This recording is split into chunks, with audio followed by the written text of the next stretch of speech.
Think when I get to that stage as a parent where I'm blasting music on Saturday mornings of my kids, the first song that's gonna come to that playlist is none other than North London Forever, whatever the weather. The streets are old. Arsenal have done it. They are on their way to their second, only their second cup final under Mikel Arteta 6 years into the project. And this one feels right. I won't lie. This one feels right. We've gone through a lot of trials and tribulations as a club. As fans, we've been banter FC even though we were coming second in the league and things like that. And I think in previous years at this time, there was always a cause for anxiety because this is around the time where we're either knocked out of the cups, of the competitions, or we are pretty much getting knocked out of the competition. So I think to finally reach a cup final, to finally be going to Wembley, it feels good. It feels right. I'm happy with that. I don't know what it is about Arsenal and these big games where they want to give us anxiety. They want to give us heart palpitations. They want to give us stress. They want to give us gray hairs before the time for gray hairs is even there. It was quite a stressful match. I won't even lie to you. It was a stressful watch. I was low-key losing it. And I was thinking, oh man, the second video that I upload to my channel is going to be me crashing out because it was frustrating to say the least. Simply because we know the standards, right? And what we saw for most of those 90 minutes, they weren't the standards. If we're being honest, if we are being honest, those were not the standards. But hey, we'll take the win. Chelsea came out with a game plan. I was quite surprised to see 5 at the back. I was very surprised that they had 5 at the back. It's not every day that you see a big team, with 5 at the back. So they obviously didn't want Arsenal to score. But at the same time, they were looking, I wouldn't say lethal. Lethal is a strong word, but they were looking promising on attacks. And of course, with possession, it's crazy because I was seeing the Chelsea goal more than I was seeing the Arsenal goal, So when they were in their final third, they were there. And it's kind of frustrating that a lot of times they got into their final third was because of a wayward pass by one of our players. I think I remember Nani tried to pass and it got cut out, got intercepted, but obviously it was already in Chelsea's half, Arsenal's half. Yeah, they got a shot on goal. And yeah, Kepa came through. Kepa Arrizabalaga came through with the save there. Chelsea came through with a plan. I won't even lie. Liam was cooking, but Arteta was cooking even more. I don't know why I doubt the man's chef skills because he was cooking something as well. Arsenal's defense at the end of the day was still solid. Brick wall. So shout out to Gabriel and Saliba. I think if we look at Saliba's pockets, we will see a couple of things. We'll see his cell phone, his wallet, his keys, and we'll also see João Pedro. You know what I mean? Because man, my guy could not get nothing. He couldn't get nothing because Saliba was just on him, bro. So big shout out to William Saliba. In terms of the left side, I think, Hincapié, he was alright.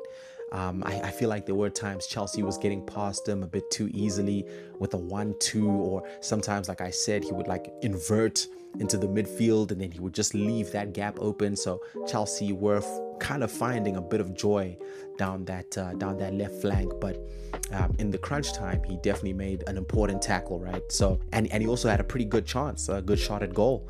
I think if he had just applied just a little bit more finesse, could have gone past Sanchez for sure. So I can't complain too much about the Hincapié performance, right? Nani, guys, I won't lie. That 52 million pounds price tag is really perplexing me as of late, And look, once again, let's also give him some grace. It's his first season with Arsenal, and he's got some pretty big shoes to fill, right, on the right side, especially with the heroics that we've seen of Bukayo Saka throughout the years. So, but yeah, I don't know, man. I feel like 52 mil. I can't shake that feeling that we've kind of low-key slightly been finessed. But listen, he's only like 23, 24, 23. So he's got a very high ceiling. So hey, maybe he just needs a bit of time. he was making some of those runs, you know, but I don't know, man. I think when it comes to wingers, you just want to see them get past their man. I feel like he wasn't giving Cucurella that many problems, or at least not as many as I would have liked to see. But yeah, he showed some, you know, flashes of promise here and there. So, I mean, hey, come on. What can I say? What can I say? Uncle Ebbs, what's going on, brother? What's happening? What's actually going on, fam? I mean, Uncle Ebbs, obviously, you know, his story, amazing. Let it all work out. Cut from the Arsenal team, back in the Arsenal team. Gave us some pretty great games. That assist that got us level with City. The Tottenham Hotspur hat-trick. Also, how we played against Newcastle was also pretty brilliant. But, I mean, obviously, after the Villa era that kind of led to the Matty Cash goal, man has not been the same. I mean, yes, of course, he was sat on the bench for a bit, so maybe his sharpness isn't where it should be. But I think today, I really thought today we would see some, you know, some Eze magic, you know. I really thought man would make it look Eze, you know what I'm saying? But yeah, it was a bit of a tough watch, I won't even lie to you, in that midfield. I mean, we've been vouching for Eze, especially with Odegaard's performances here and there, but we didn't see much from Uncle Ebbs, bro. I mean, yo, you're 28, my brother. It's now or never, you know? It's now or never. You've got miles of experience. You're a great player.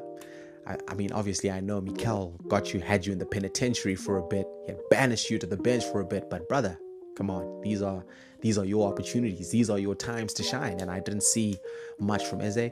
Maybe it's because, you know, Chelsea's defense once again was pretty solid. Declan Rice wasn't looking like his world-class self, I'll be very honest. Until the end, of course, which we'll talk about just now.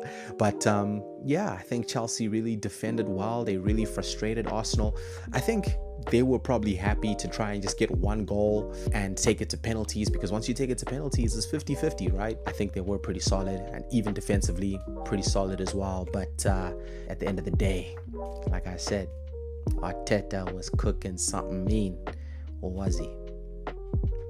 I don't know. But anyway, Arsenal did what they had to do at the end of the day, so I can't even complain. And then, of course, towards the end, we had who else? Mr. 60 million down the drain, Kai Havertz scores. You already know. Big shout out to Kai Havertz, man. I think in a game that, I mean, look, if we had gotten the 0-0, I don't think I would have been that thrilled. I mean, even now, I'm not really thrilled, because I don't feel like we really played how we could have actually, you know, didn't meet the standards. These were not the standards. But at least Kai Havertz came through and gave us that goal, gave us something to celebrate, to solidify our victory and take us to Wembley. So, big shout out to Kai Havertz, man. So good to have him back. Whew. We can breathe. Until Wembley, then the stress will start again, of course. I mean, unless Mikel coaches a 6-0, bro. But that's what we need. We missed that, bro. We missed that. I mean, remember the 23-24 season, man? We were emptying stadiums, bro. I need to see that again. I haven't seen that. Maybe teams are just a bit more clued up on how Arsenal play and know how to defend us. So yeah, I need to see that. I need to see those 5-0s, 6-0s, especially against these big clubs, because we can do it. Those are the standards. You can't introduce me to a vibe that you can't maintain. Come on, guys. But hey, I'm not trying to rant. I'm not trying to complain. Huge win by the Arsenal. Huge win. And let's see who we're going to face in the final. It's likely to be Manchester City. But hey, listen, Newcastle have been solid in defending their cup. So let's see how it goes tomorrow. And I mean, Man City bottled a 2-0 scoreline over the weekend to Tottenham. Hotspur?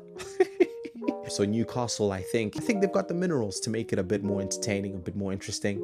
So let's see. And listen, facing City in the final would be a fantastic way for the master to hand over the mantle to the student. You know what I mean? The student to exceed the master. You get me? That's a fire storyline. Only for that to carry over for the rest of the Premier League campaign, where Mikel eventually lifts. I'm getting ahead of myself here. But yeah, I think that would be an awesome matchup, man. Arsenal versus Man City in the Carabao Cup final. Even if we get Newcastle by some miracle, I think we've got some revenge to offload on those, man. So, hey, man, big shout out to the Arsenal team. Excellent win. We needed that. We deserved it. So, big, major shout out to the boys.